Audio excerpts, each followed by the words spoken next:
He grabbed the wrong suitcase at the airport. Inside, lace, glitter, and a secret that would unravel his perfectly ordered life. Peter Stone lives by control, billion-dollar deals, spotless suits, and zero surprises. Catherine Grayson? She's chaos in a dinosaur hoodie with dreams bigger than her bank account. When a luggage mix-up turns into a viral disaster, their worlds collide, literally and publicly.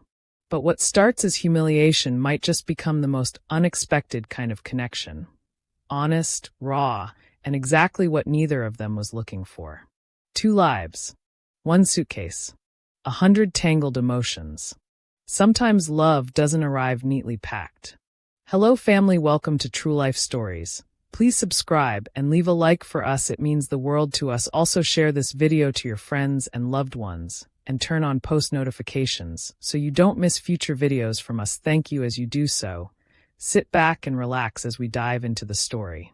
The echo of hurried footsteps and rolling suitcases reverberated through the terminal, bouncing off sleek tiles and glass walls that reflected the blur of bodies in transit. Peter Stone weaved through the crowd like a man possessed, his designer loafers clipping against the floor, his tailored navy coat billowing behind him like a corporate cape.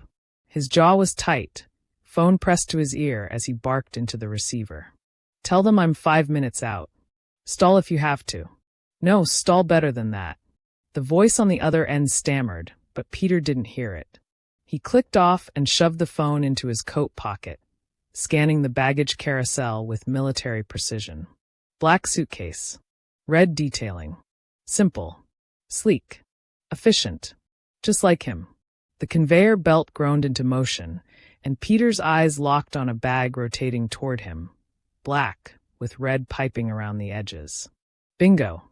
He lunged forward, snatched it up like a linebacker intercepting a pass, and wheeled around, already halfway to the exit. Hey, a voice called behind him. Light, young, but firm. Hey, you. Suit guy. He didn't stop. Meetings waited for no man. Especially not meetings with Japanese investors known for punctuality and discipline. That's my suitcase, the voice shouted louder. Wait. The clatter of sneakers pounding the floor grew closer. Then a small figure darted into Peter's peripheral vision. A young woman, early 20s maybe, decked out in a faded blue hoodie with what looked like ketchup stains on the sleeve, messy bun bobbing wildly atop her head, and a tiny backpack with frayed straps. She barreled toward him like a caffeinated squirrel. I said, that's my suitcase, she gasped, skidding to a halt in front of him and grabbing for the handle. Peter frowned. I think not. Red zippers, black shell. It's mine, she snapped, pointing with stubby, nail-bitten fingers. He yanked the handle toward himself. Look, I have a meeting in 15 minutes. I don't have time for this. And I don't have time to replace everything in that suitcase, she barked, pulling back with both hands. Just open it and check the name tag. But it was too late for diplomacy. Pride and panic collided. What began as a firm disagreement spiraled into a petty tug-of-war. Back and forth the suitcase went, her grip slipping on the handle as Peter's muscular arms resisted with boardroom-trained stubbornness. Gasps echoed as travelers paused to watch the bizarre showdown. Let go, miss. You let go, you corporate banana. Then zip, a sickening sound. The zipper gave out with a shriek, and the suitcase flopped open mid-struggle like a startled clam. Time slowed. A sea of lace, satin, and absurdity spilled onto the pristine airport floor. A burst of laughter erupted from a teenage boy nearby. A woman shrieked and covered her child's eyes. A pair of airline employees gawked from behind the check-in desk. Floral bras. Polka-dot panties. A sock with Nicolas Cage's face. And crowned like a trophy atop a mountain of intimate chaos. A neon pink vibrator spun across the tile and came to a glowing halt by the foot of a gray-haired gentleman sipping espresso at Starbucks. Dead silence. Then roaring laughter. Catherine's eyes went wide. Her cheeks ignited with the color of cherry pie. Oh my God, she whispered, diving to her knees and clawing at the scattered items with frantic hands. Peter, shocked and mortified, knelt down automatically to help, only to have his hand slapped away mid-reach. Don't touch my flower panties, she hissed. I'm just trying to help. Help.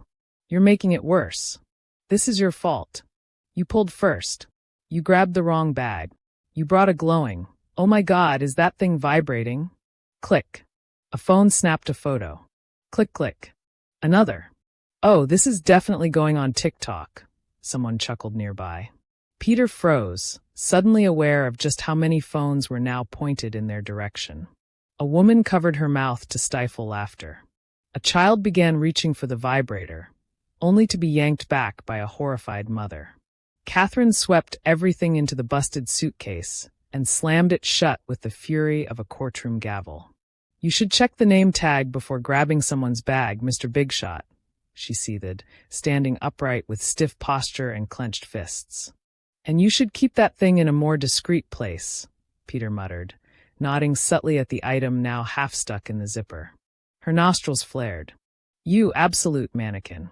Then, with a dramatic pivot worthy of a Shakespearean heroine, she marched away, dragging the wounded suitcase behind her like a trophy of shame. Peter stood frozen, surrounded by snickering strangers and unwanted attention. He glanced at his watch. 9 minutes to go. Wonderful. He turned on his heel and stomped back to the carousel, cursing under his breath. There, spinning in smug silence, was his actual suitcase, black with subtle gray stripes and a leather tag that read T-Stone. He grabbed it, muttering to himself. But as he walked toward the exit, far from the cameras and humiliation, a small, reluctant smile tugged at the corner of his mouth. Just for a second.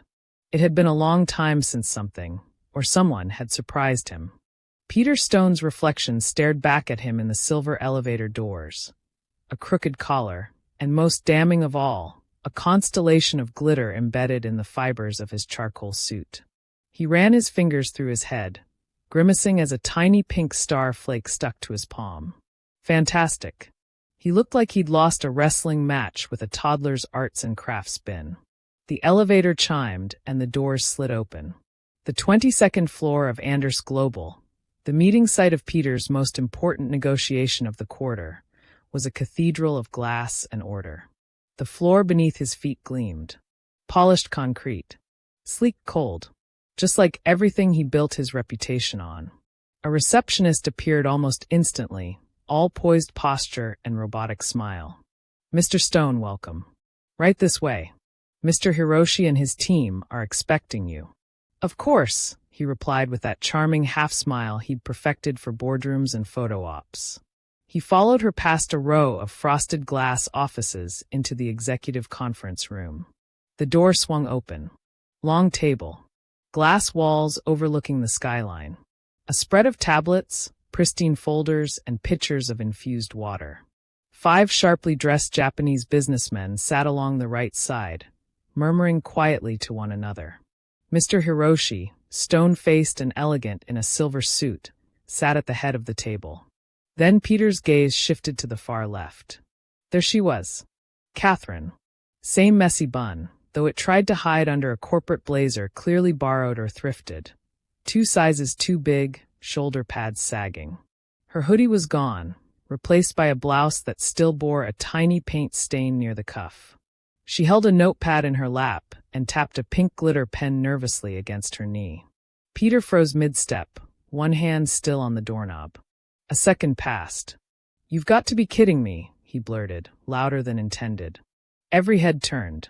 Catherine looked up and squinted at him, as though unsure if her imagination had finally snapped. No, it was him. The corporate banana himself. She looked as mortified as he felt. The receptionist blinked. Mr. Stone. Yes. Sorry. Peter cleared his throat and stepped into the room, adjusting his tie like it might help him choke back the swirl of disbelief. Mr. Stone, an interpreter said warmly. Mr. Hiroshi looks forward to your presentation. Thank you, Peter said with a tight smile, eyes flickering back to Catherine. He walked toward his seat, but detoured ever so slightly to lean close to her. What are you doing here? He whispered through clenched teeth. I'm a temp, she whispered back, smiling sweetly for appearances. You know, shorthand. Coffee runs. Damage control when a CEO loses his mind over a suitcase full of underwire. You're an intern? I'm a secretary. Temporary. They needed someone bilingual and desperate. I qualify. Perfect, he said, pulling out his chair and plopping down beside her. Write this down. Peter Stone lost his sanity after seeing the underwear queen again. Catherine rolled her eyes.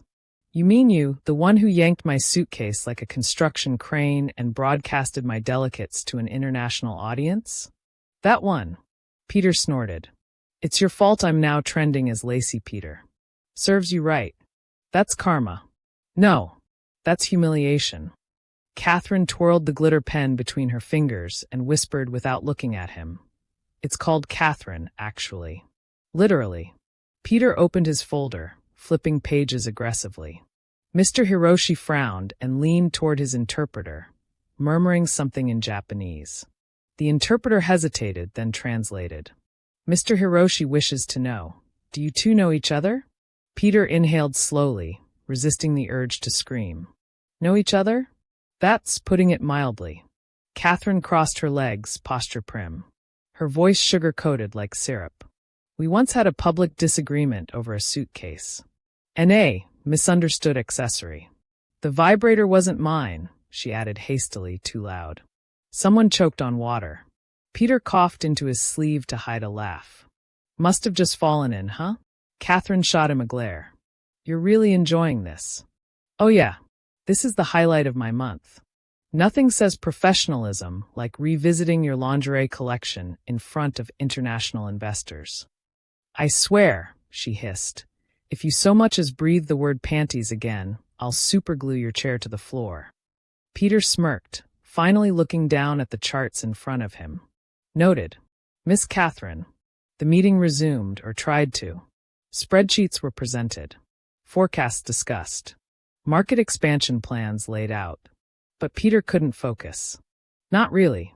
Because beside him sat the girl who had unzipped his composure at 30,000 feet of stress, stuffed his ego into a glitter-covered suitcase, and now scribbled notes with the same pen she'd probably once used to doodle dinosaurs. Every now and then, their elbows would brush.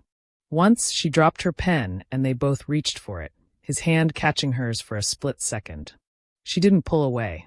Not immediately. He didn't either. Thank me later, he whispered once, eyes still fixed on a bar graph. For what? She whispered back. For making you famous.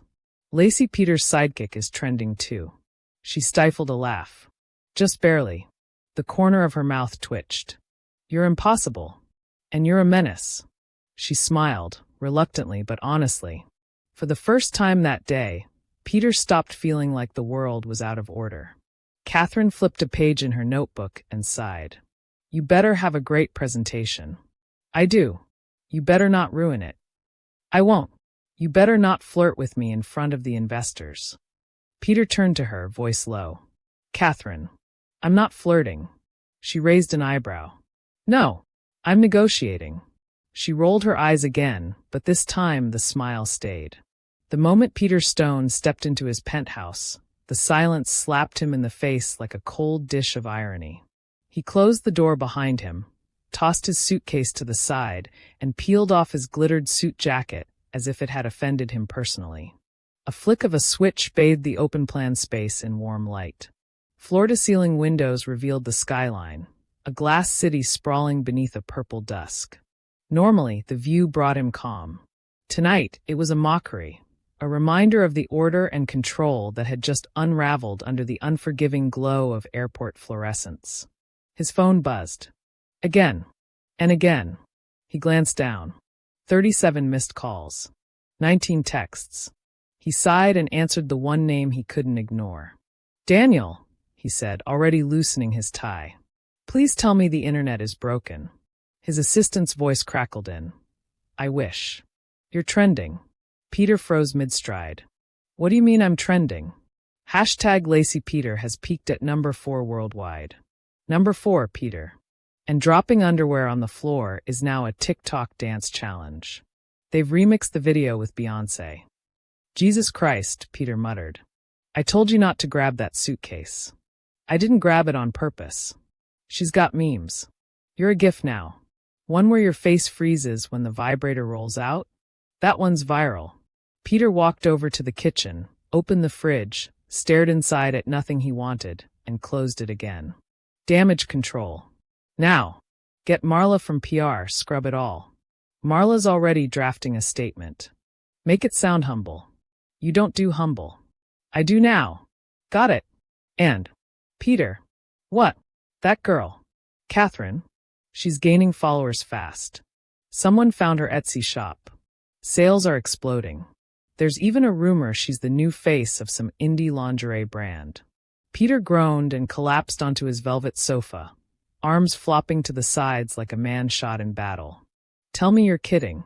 She's been on 2 podcasts since lunch. She has merch. Merch, Peter. Her fans are calling you a capitalist villain with great cheekbones. Great cheekbones? Honestly? They're not wrong. He hung up. The room was quiet again, save for the thrum of his own indignation. Peter stared at the ceiling, unsure whether to laugh or punch something. Instead, he reached for the remote and flipped on the TV. There it was. When CEOs go wild, airport luggage war turns into viral goldmine. Split screen. Peter's horrified expression as the vibrator made its grand airport debut, Catherine's wild ponytail mid-charge, and a freeze frame of them mid-tug like it was a promotional still for a romantic comedy. He turned the volume off. The next morning, coffee in hand, Peter sat at his kitchen island reading legal documents that suddenly felt irrelevant. His laptop dinged with another headline. Lingerie girl and the CEO. Real love or PR hoax? Love? He nearly choked on his espresso. No, absolutely not. She was chaos wrapped in cotton dinosaur prints. A walking, talking mess. She was unpredictable, disorganized, emotional, loud. Everything he had meticulously removed from his life. But she was also funny, unfiltered, weird in a way that made him lean in, not away. And damn it, she looked good in that ridiculous hoodie. Peter snapped the laptop shut and grabbed his coat. He found her at a small cafe in Brooklyn, seated by a window, hunched over a sketch pad with a coffee the size of a toddler in front of her. The place smelled like burnt espresso and almond croissants. A tiny bell jingled as he stepped inside. Catherine didn't look up at first. She was drawing something, maybe someone. He took a step forward, clearing his throat. If this is your fan club headquarters, I want a refund. She looked up, startled. Then she smiled. A small, reluctant smile, but a real one. Did you come to throw glitter on me in person? Peter sighed and sat down across from her. You're enjoying this, aren't you? Oh, immensely. People think we're dating. I know. Gross. He stared at her. I'm here to negotiate. With me? Yes. We need to work together again. Mr. Hiroshi was impressed with the presentation. He's requested we both be involved in phase 2. Catherine sipped her coffee and raised an eyebrow. So, you track me down to what? Bribe me into silence? Make me wear a suit and promise not to embarrass you again. God, no. I'm not that stupid. Then why are you really here? Peter looked at her for a long moment, then said something even he didn't expect. I want to know what makes a person bring a glowing vibrator to the airport. She nearly spit her drink out laughing. It was in the side pouch. I didn't even know it was there. I was house-sitting for my sister. Sure. Shut up. You carry ego in a suitcase, and I carry chaos. We're even. Peter leaned back. Why are you really tempting, Catherine? You're not just a secretary. She didn't answer immediately. Instead, she picked up her sketch pad and turned it toward him. A drawing, simple, rough, emotional.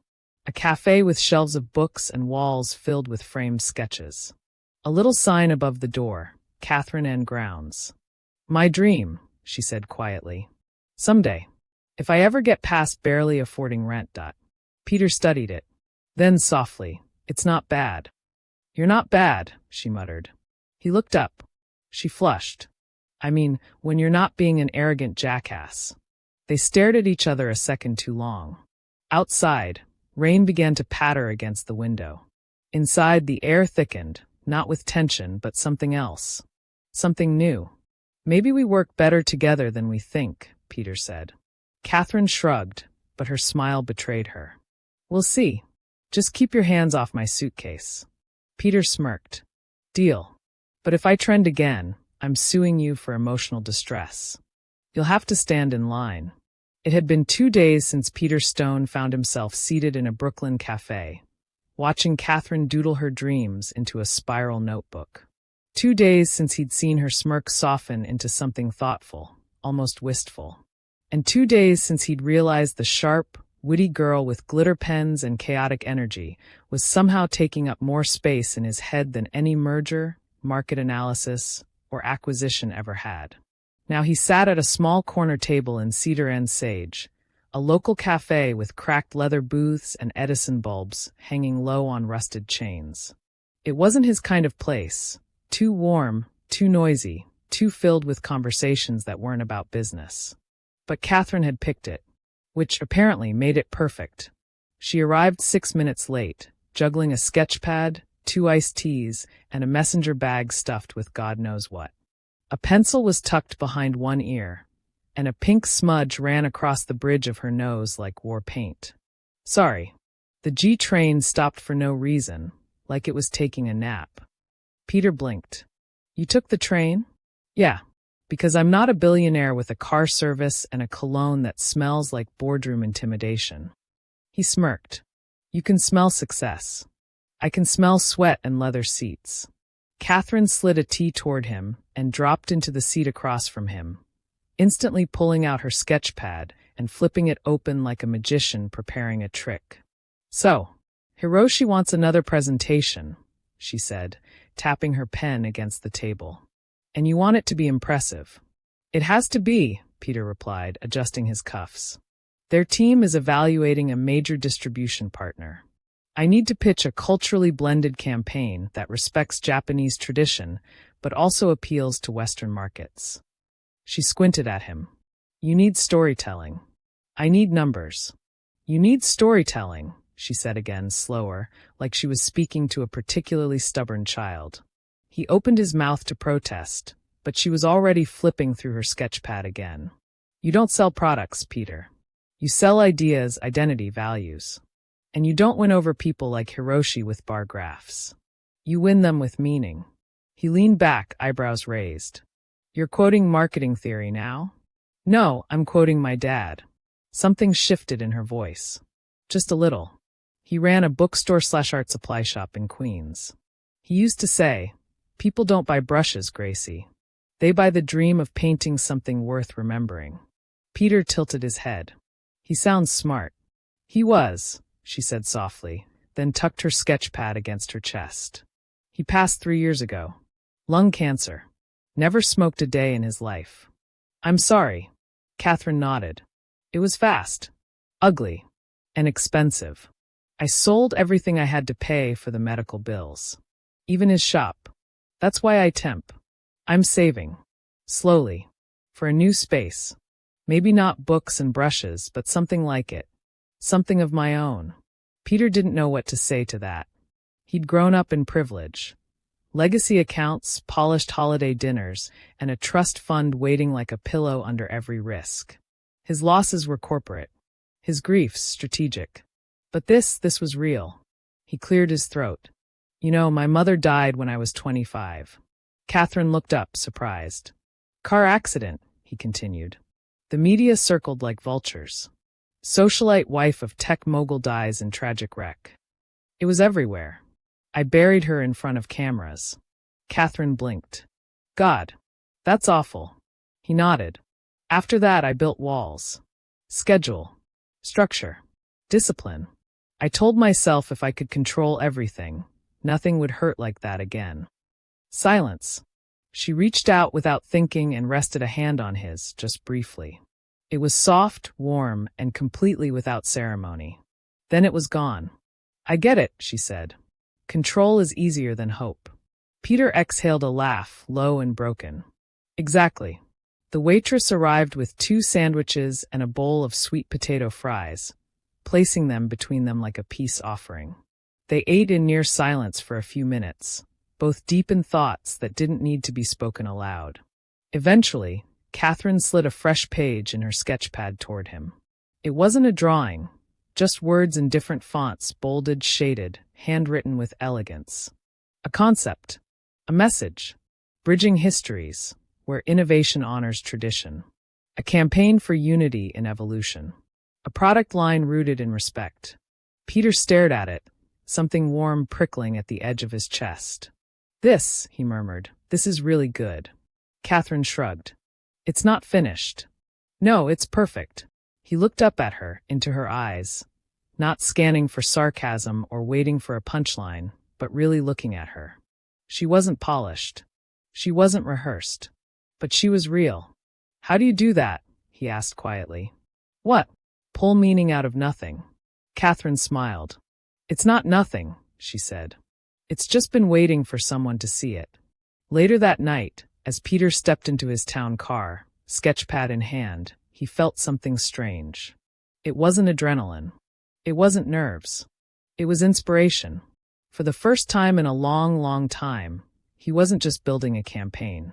He was beginning to rebuild himself. Peter adjusted his cufflinks for the third time. He sat stiffly in his first-class seat, a glass of sparkling water on the tray table, the ice clinking with a nerve that didn't suit him. The hum of the jet engines filled the cabin like white noise, muting the sound of other passengers settling into their luxury pods. Next to him, a seat sat conspicuously empty. And late. Then came the sound of someone rushing down the aisle. Peter didn't have to look. The squeak of combat boots, the low-muttered apologies, and the unmistakable flurry of slightly controlled chaos announced her arrival before she spoke a word. Hey. Sorry. I swear I'm not usually late. Okay, sometimes I'm late. But this time it was the Uber driver's fault. He wanted to talk about aliens, and anyway, I'm here. Catherine flopped into the seat beside him, breathless and slightly windblown, a huge knit scarf half-draped over one shoulder, and her satchel bursting with sketchpads, snacks, and an airline neck pillow shaped like a sleeping fox. Peter blinked. You brought your own pillow? I don't trust airline ones. Who knows what kind of skin crimes have been committed on them?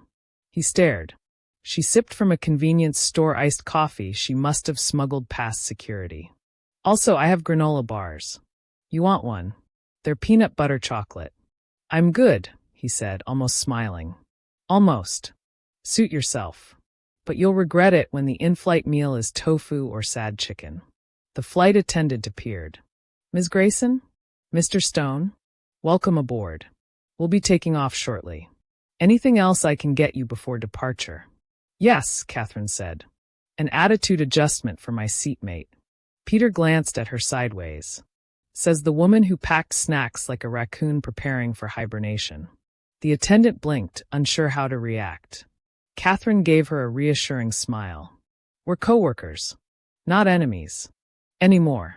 Peter nodded. For now. The attendant fled. Quickly. As the plane pulled back from the gate, Peter's jaw tightened again. Catherine noticed. You hate flying? No, he said. I hate wasting time in transit. Wow. So romantic. You must be a blast at vacations. I don't vacation. She turned fully toward him. You don't vacation? Like ever? I work. Catherine let out a dramatic sigh and leaned back. That explains so much. You haven't smiled in a week unless it was legally required. Peter ignored her and pulled out his tablet, tapping open the campaign files. Catherine, unbothered, unzipped her satchel and pulled out a sketch pad, a purple glitter pen, and a pack of sour candy. The silence between them stretched, filled with engine rumble and occasional tray clinks. Midway through the flight, turbulence hit. Not violent, but enough to jostle Peter's water onto his sleeve. Damn it, he muttered, grabbing a napkin. Catherine bit her lip to keep from laughing. Oh no. Water. Your corporate shield is compromised. He shot her a glare. She shrugged. It's okay. I've got a backup sweater if you need it. It's got cats wearing sunglasses. Very professional. He dabbed his sleeve, then shockingly laughed. Not a smirk. A real short, almost embarrassed laugh. Catherine tilted her head. What was that? What? That sound. Was that joy? Very funny. I'm not joking. It suits you. He blinked at her, caught off guard. Then his expression shifted into something quieter. They sat like that for a moment. Neither joking. Neither speaking. Just two people in a pressurized metal box somewhere over the Pacific, sitting closer than they'd intended. After dinner, the lights dimmed. Passengers pulled blankets over themselves, eye masks descended like curtains, and a hush fell across the cabin. Peter, trying to sleep, shifted in his seat. He wasn't used to being this still. But something tugged at his attention. Catherine had curled up in her seat, headphones in, fox neck pillow supporting her tilted head as she sketched in dim light. Her face was serene, unfocused. A strand of hair fell over her eyes. She brushed it away without thinking. Peter watched the movement, slow and unconscious. She was peaceful, which was odd, because Catherine was not a peaceful person. He looked away, looked back again. His mind wandered. Not to the numbers. Not to the pitch. To her.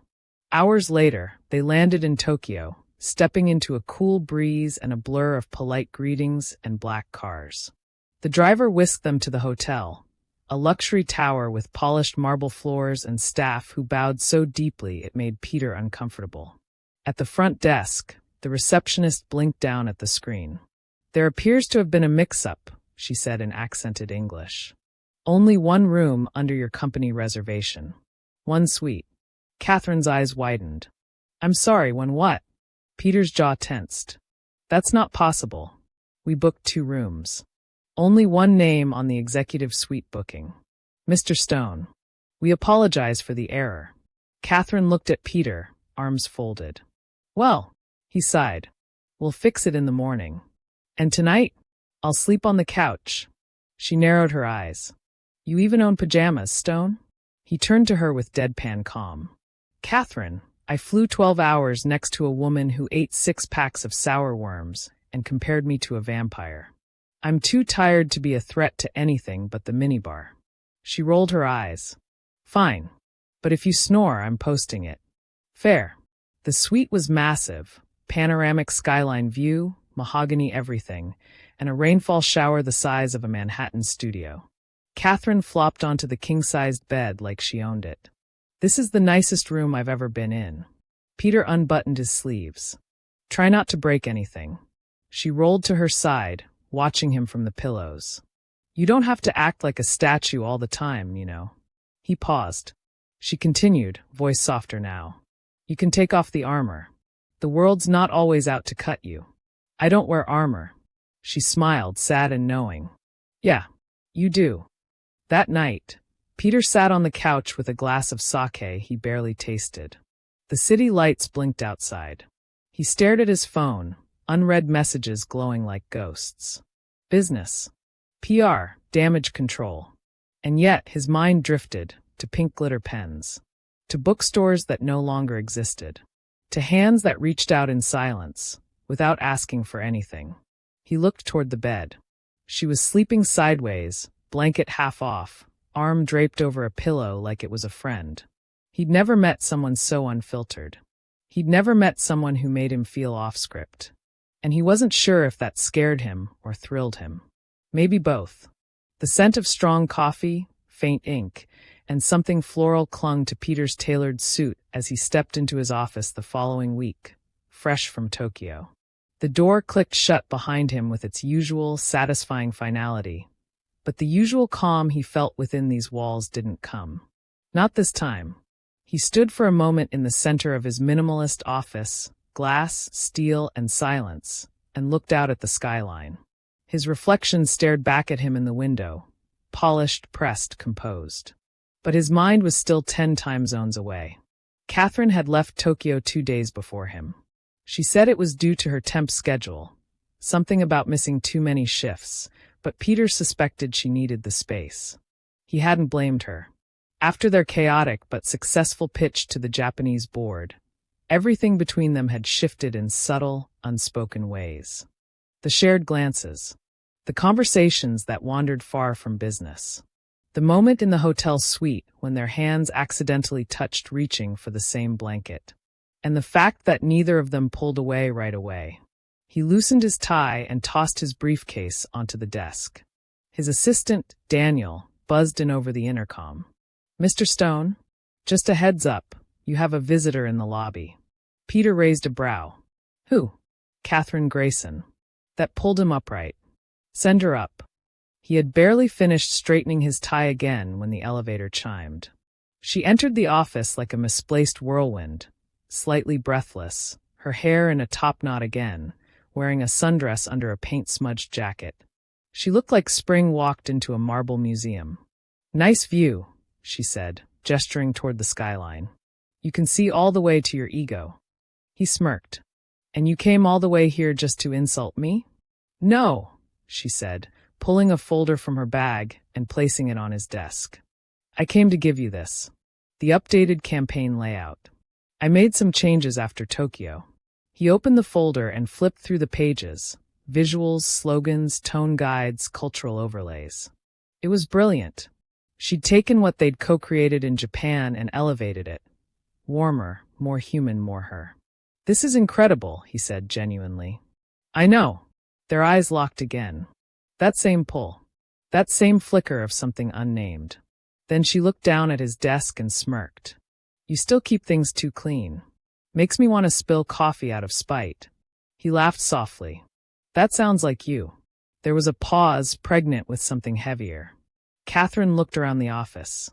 "You know what's funny?" she said, her tone shifting. "I thought being here, seeing this world up close, the meetings, the luxury, the view, I'd want it. I mean, who wouldn't?" She turned back to him. "But I don't.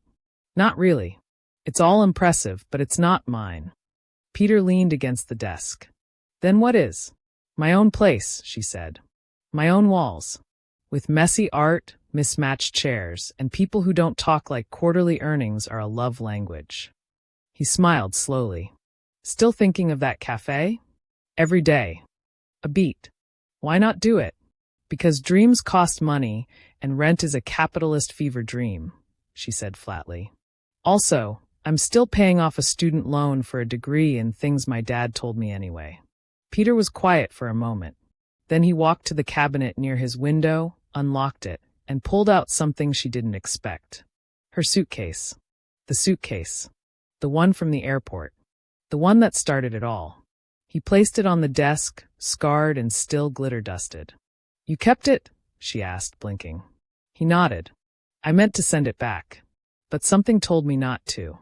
He unzipped it slowly, careful this time, and reached into the lining. From inside, he pulled out a leather-bound journal, worn, creased, and unmistakably hers. Catherine froze. "I found this tucked inside," he said. "I didn't read much. Just the first few pages." Her face turned slightly pink, but she said nothing. "I didn't know," Peter added, voice quieter now, "how much this meant to you." She reached out slowly, taking the journal in her hands as though it were made of glass. "I used to write there when my dad was sick," she said. "It helped, holding on to things, even if just in words." He watched her thumb over the cover, her expression caught somewhere between pride and ache. "You wrote something in there," he said, "about wanting passion over polish." She nodded slowly. "I think you already have it," he said. That caught her off guard. She looked up. "You just need someone to believe in it, too." Catherine stared at him, unsure of what to say. But the moment didn't need words. The air had thickened again. That same heat. That same ache behind the ribs. And that stubborn, relentless thing neither of them had wanted to name. "So," she said, voice light, trying to tether herself to something normal. "Did Hiroshi approve the final pitch?" "He did. We're moving forward. Global campaign. And he asked for both of us to stay on as creative leads." Her eyes widened. "Are you serious?" Peter nodded. I've never had a title before," she whispered. "You do now," he said. Then, gently, "unless you decide to open that cafe instead." She looked down, torn. Then up at him. "You think I could actually do it?" "I think you've already started," he said. "You just didn't know it." Their eyes locked again, this time with no armor, no sarcasm, no layers left. A moment stretched long enough to hold something fragile between them. Then Peter smiled just a little. "By the way, still not over that vibrator thing." Catherine let out a breathless laugh. Keep bringing it up, and I'm going to name it after you. He tilted his head. Peter the corporate buzzkill, she finished. They both laughed this time. And it wasn't uncomfortable. It was release. He took a step closer. So, can I invest? He asked. In what? In Catherine and Grounds. She blinked. My money. Your vision. No strings. Just a belief. For once, she didn't have a comeback. Only a quiet smile that reached her eyes. Check the name tag next time, she whispered. He leaned in slightly. I did. The morning was gray, the kind of overcast that draped over New York like a heavy thought. Rain spattered softly against Peter Stone's office windows, casting rippling shadows across the polished floors. He sat alone, leaning back in his chair, one hand absently turning a silver pen between his fingers while the other rested on a closed manila folder. His desk, normally a fortress of productivity, was unusually bare. No glowing laptop. No clinking coffee cup. Just the pen. And a suitcase. Her suitcase. It had sat in the corner of his office for over a week now, an awkward, glitter-streaked relic he hadn't had the heart to throw out or return. Until now. Peter rolled his chair closer, pulled the suitcase in front of him, and clicked it open. Slowly. Carefully. No pop of flying lace this time. Just a soft creak and the scent of old paper and lavender. He began to unpack the contents.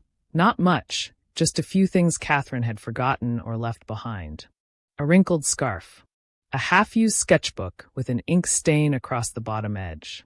A broken zipper pouch filled with colored pencils, some worn down to nubs.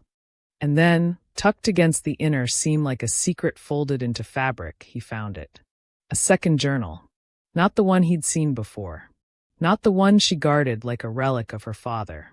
This was thinner, covered in faded denim with a single embroidered patch on the front. A little hand-drawn suitcase, stitched unevenly.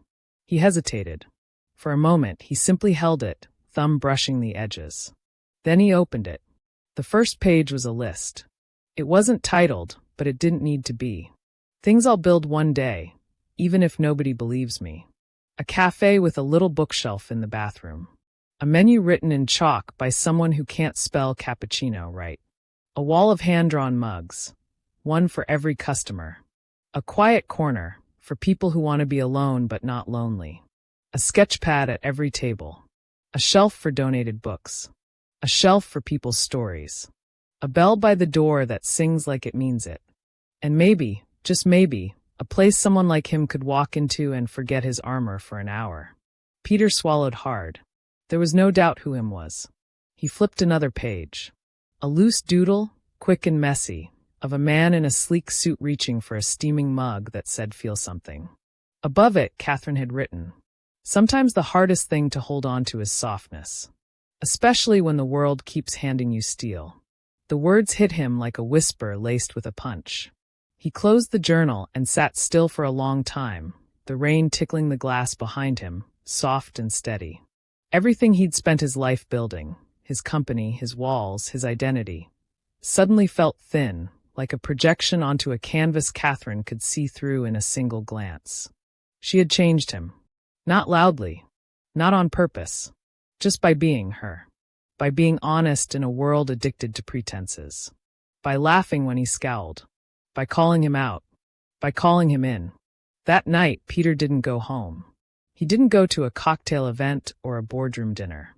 Instead, he went to a print shop in the East Village and waited 45 minutes while they laminated something special. Then he took a cab to an address Catherine had once scribbled in the margin of a coffee-stained napkin. A warehouse space in Brooklyn. Half abandoned.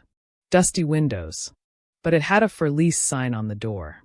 He stood in front of it for a long time, hand in his coat pocket, journal pressed under his arm. Then he pulled out a black marker. And on the dusty glass door, in big bold strokes, he wrote, "Catherine and Grounds, coming soon." Underneath, he drew a crooked little coffee mug. And beneath that, "We're not open yet, but the lights are on." A quiet offering. He returned to his apartment well past midnight, kicked off his shoes, and dropped the keys on the table. The suitcase sat beside the door. Still open. Still hers. He didn't close it. Instead, he pulled out his phone, took a photo of the journal page with the list, and attached it to a message. To Catherine Grayson. Subject: investment proposal, sort of. I found this. Consider this my formal pitch. I want to build it with you. No strings. No pressure. Just partnership. And yes, I'll stock the quiet corner with the worst spelled cappuccino chalkboards you've ever seen. T. He hovered over the send button. Then clicked. It was the first time in years he'd written something vulnerable and sent it without vetting it through legal. It felt terrifying. It also felt exactly right. The terminal was colder than Catherine remembered. The kind of sterile chill that clung to your ankles and made everything feel suspended in time. Like you weren't moving forward or backward, just stuck in transit. Airports had always felt liminal to her, like the universe's waiting room. She clutched her boarding pass, fingers curled tight around the printed paper. One carry-on bag sat at her feet, its zipper a little bent. Inside were sketch pads, the fox-shaped neck pillow, and a folder marked Lease Proposal, Tokyo Cafe Incubator Grant. This was real. She was doing it. A real cafe. A real space. Her own. A grant had come through after Hiroshi's team quietly passed her portfolio along to a cultural fund for young entrepreneurs. It wasn't much, just enough to start, but it was hers. She hadn't told Peter yet. Not because she didn't want him to know, but because she wasn't sure how to tell him. Not after the message. The one he'd sent 3 nights ago, with that photo of her journal page and the words that had nearly knocked the wind out of her. I want to build it with you. Not buy it. Not sponsor it. Build it. And yet here she was, about to fly halfway across the world to start her dream alone. She wasn't running. But maybe, just maybe she was scared. The boarding announcement crackled overhead. Flight 227 to Tokyo now boarding. Catherine adjusted the strap on her shoulder and took a step toward the gate. Then stopped. A hush swept through the terminal. The kind of silence that happens when something unexpected walks through the sliding doors. She turned and saw him. Peter. In jeans. Not a suit, no tie, no briefcase. Just him. Holding her suitcase. The glittery, wounded, ridiculous thing that had started it all. He looked winded, like he'd been running.